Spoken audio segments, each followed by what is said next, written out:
Hello friends, आज हमारा topic है इम्पोर्टेंस। हम अपनी लाइफ में जिस इंसान को इम्पोर्टेंस देते हैं वो अगर हमें इम्पोर्टेंस नहीं देता बहुत दुख होता है। लेकिन हमें ये सोचना चाहिए कि हम अपनी वैल्यू किसी के सामने कितनी बार गिराएंगे। जिस इंसान को हमारी कद्र नहीं है हम बार बार उसे मौके देते हैं और सोचते हैं कि हम इससे इमोशनली जुड़े हैं, कभी तो ये हमारी परवाह करेगा। लेकिन शायद हम अपने आप को ही धोखा देते हैं। इसीलिए मेरा मानना है कि जब एक इंसान को आप बार बार मौके दे रहे हैं, आप अच्छे हो, आप उसको मौके दे रहे हो, लेकिन जिस इंसान को कदर नहीं है, उसको उस मौके की परवाह नहीं है, तो उसको उसके हाल पे छोड़ देना चाहिए। समय का पहिया उसको दिखाएगा कि आप कहाँ सही हो और आप कहाँ गलत हो। जैसे कहते हैं चिराग तले अंधेरा, जिसके पास जो चीज़ होती है उसको उसकी वैल्यू नहीं होती। जो वैल्यू करते हैं वो लाइफ में आगे बढ़ते हैं। ऐसा नहीं है कि हर इंसान एक जैसा होता है, पर मैक्सिमम ऐसे होते हैं कि जब उनके पास जो चीज़ होती है वो दूसरी चीज़ को पाने की कोशिश करते हैं, और जब वो चीज़ मिल जाती है तो उसकी इम्पोर्टेंस कम हो जाती है।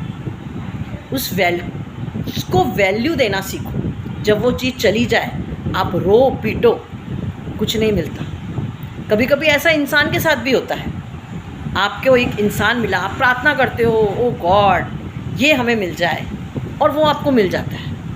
या आपने किसी को अप्रोच किया और वो पर्सन आपकी लाइफ में आ गया, तो आपको लगता है अच्छा मैंने इसे हासिल कर लिया। हासिल नहीं किया, कुछ फ्रीक्वेंसी मैच होती है, ऊपर वाले का कुछ उसके अंदर आपके साथ ऑरा होती है, जिसके कारण वो आपकी ज़िंदगी में आया।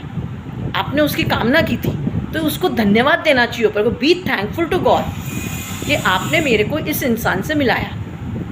लेकिन क्या होता है, इंसान उसकी वैल्यू छोड़ देता है। जब वो चीज़ मिल जाती है ना, तो सोचते हैं हम ये हमारे साथ होगा तो हम ये करेंगे वो करेंगे, फिर बाद में उसे भूल जाते हैं। और ये कर रहा है इसकी गरज है, ऐसा नहीं होता है। आप इम्पोर्टेंस दोगे तो आपको इम्पोर्टेंस मिलेगी। लेकिन आप किसी को इम्पोर्टेंस नहीं दे रहे हो, लेकिन वो इंसान आपको इम्पोर्टेंस दे रहा है, तो समझो उसको आपकी गरज नहीं है। उस इंसान ने उस रिश्ते को इम्पोर्टेंस दी है जिसने आपको उससे मिलाया है। आपको 4 मौके दिले। Opportunity does not knock every time at the door. इसीलिए चिराग तले अंधेरा मत कीजिए, चिराग को थोड़ा ऊंचा कीजिए, अंधेरा हटेगा। अपने आप को अपनी जगह से निकाल के बाहर कीजिए कि हर चीज़, इंसान भी, चीज़ें भी जब लाइफ से चली जाती है तो हर चीज़ ऐसी नहीं होती है कि आपको वापस से हासिल हो। समय रहते उस चीज़ की परवाह कीजिए।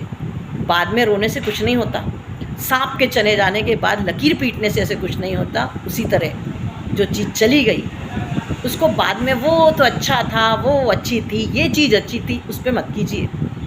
ऐसे कर्म कीजिए कि पछताना न पड़े और भगवान से डरिए। Thank you.